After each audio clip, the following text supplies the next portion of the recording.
na hian Joseph workshop mun lai tak kha kan tlo do na ni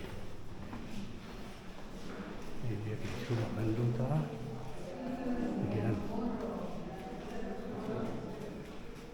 ho te ma lai thil chu ke ra ga tak tak ani a the version in the script ite ali a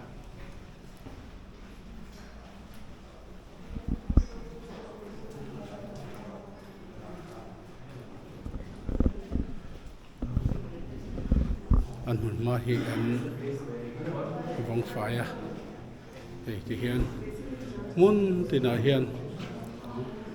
chin chia tlak thil koi mo rang kan huang hian hi an da hloma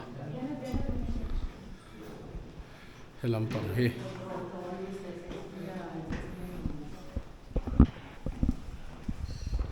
Jesus relative Yeshua unaute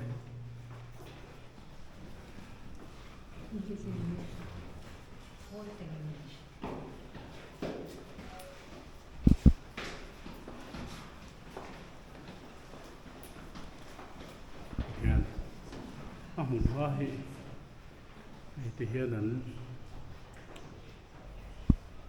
bong khai em mai à hay cái thằng cần phải lại để lúc mà cái đường hiện gần thì chiang rồi ba